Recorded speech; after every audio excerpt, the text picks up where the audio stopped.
When Glenn Carl joined the CIA, torture was not on his agenda. You were fighting in the desert. You can say yes, and all this was stuff. All this was stuff. Yes, you were. The agency did not have any trained interrogators or any interrogation program. It was created.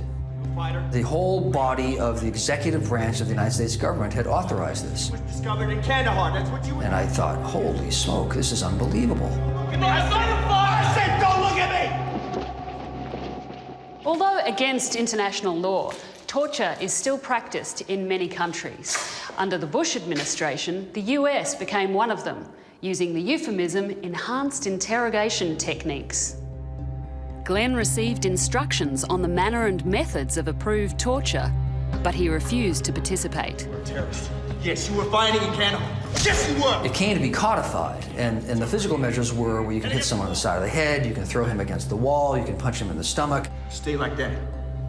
You can put him in a stress position. 6 inches!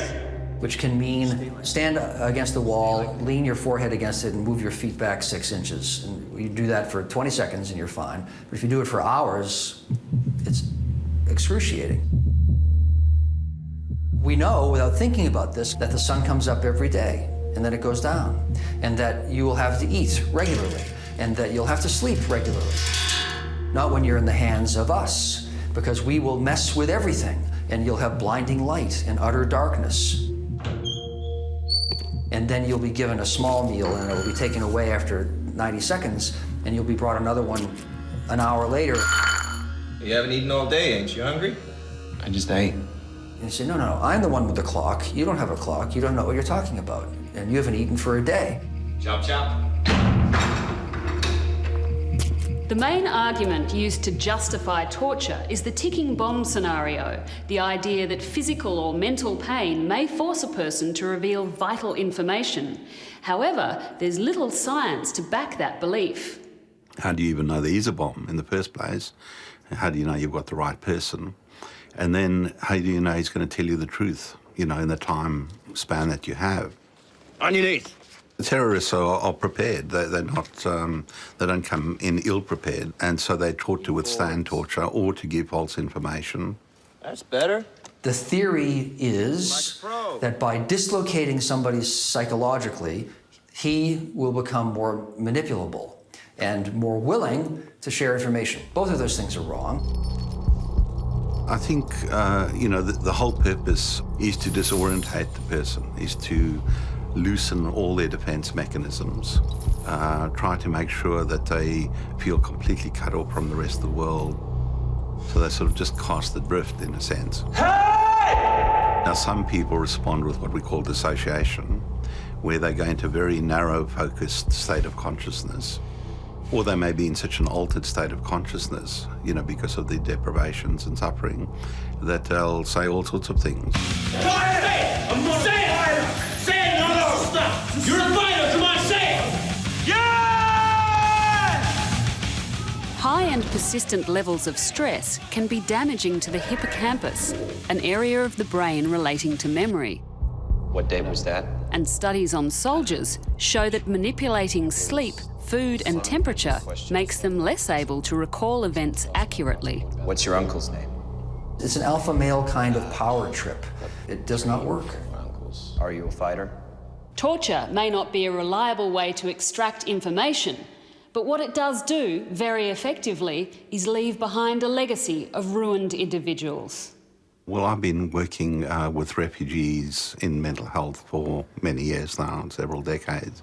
From what we do know, torture, perhaps in parallel with a few other forms of trauma, turns out to be the most severe trauma of all. And that's because these are repetitive, uncontrollable assaults on your dignity and your humanity and your life as well. We tend to focus on the disorder called post-traumatic stress disorder, but there are much wider range of issues as well. Ninh Nguyen had the misfortune of being a fighter on the losing side in the Vietnam War. Following the fall of Saigon in 1975, he was placed in one of the infamous re-education camps. When they announced the re-education program, they said 10 days. Nin wasn't released for 6 years. During that time, he was subject to psychological torture, hard labour and starvation. I only live by my survival instincts. Frogs, snakes, rats, anything that's moving to eat. That in some way destroys your self-esteem, destroys your dignity, destroys your integrity, because you then become like a thief. Incredibly, he spent 9 months in solitary in the dark. They try to destroy you psychologically by killing your hope. Nin was finally released, but the trauma stayed with him. I would have nightmare, and in the morning I would sweat all over. The next day, you know, I wouldn't want to do anything. The whole day, you know, I act like a zombie. I walk around, but my mind is still got stuck with the past, you know. His condition became so severe, he was hospitalised twice for depression. You will need to help me. Can you just hold this cup? But Nin's life has been turned around by a remarkable treatment being used here at the Rehabilitation Centre for Torture and Trauma Survivors, STARTS. It's called Neurofeedback. I mean, basically, neurofeedback is a process that allows you to train certain parts of the brain. One of the supposed analogies that we can use is that of physiotherapy. If you got a muscle that, you know, that's not working properly and you want to play sport, you're not going to, you know, benefit much from coaching unless, you know, you fix that muscle. Trauma has altered the way Nin's brain functions. The changes can be seen in abnormal brainwave patterns recorded by EEG. So brainwave activity or patterns of firing of neurons really depends on our mental state. When we are fully alert, our brain is working faster. As we are getting tired or we're falling asleep, there is slower and slower rhythms that are appearing in our brain. Brainwaves operate at different frequencies and represent different mental states. For example, alpha waves usually occur with our eyes closed when we're calm and relaxed. Beta waves reflect an alert, attentive state. High beta waves may indicate tension or anxiety. Gamma waves are for processing sensory information. Nin's brainwaves seem to function in reverse. Relax your shoulders. With eyes closed, instead of going into relaxed alpha state of mind, he had faster brain waves at the back of his head, and that was a sign that he was hypervigilant. What was happening with eyes open? Instead of his brain going into faster rhythm and display more beta brain waves, his brain would go into quite slow rhythm and we had more alpha brain waves. That really showed that he was often dissociating and that he had huge difficulties with attention and concentration. Nin, I want you now to focus on the screen. Look at that blue rocket and just make it fly faster. Just with your mind.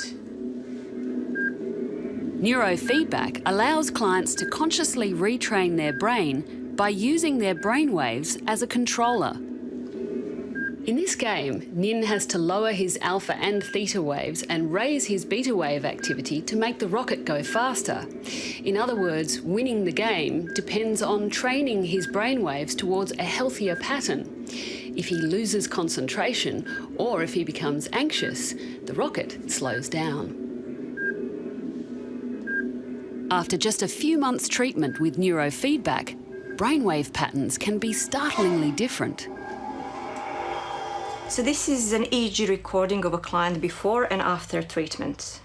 So when you go from this completely erratic brainwave to this pattern, does that mean that his symptoms have improved? Actually, that means that the client's complaints are no longer existing. So we can say that when we look at this is a normal EEG. Usually clients that are referred to our clinic are clients with more severe problems and more severe clinical presentation. In our case, we can say we have around 85% success. And when I say success, that means that clients really recover from their trauma. So how was your week, Nin? Neurofeedback is always combined with other therapies to maximise the healing potential. We need to remember that, it's just one tool. In the same way, you wouldn't expect a tradesman to, come your house with just a hammer. But for Nin, neurofeedback has worked wonders. Nin had really remarkable recovery. Within 10 sessions, his brainwave patterns have changed completely. He was able to function better. So he was able to pay attention. His affect control has improved. He stopped having anger outbursts. It gives me back the control that I have on myself, on my own life. I feel that I become more powerful instead of powerless. I see things very rosy instead of very dark like before.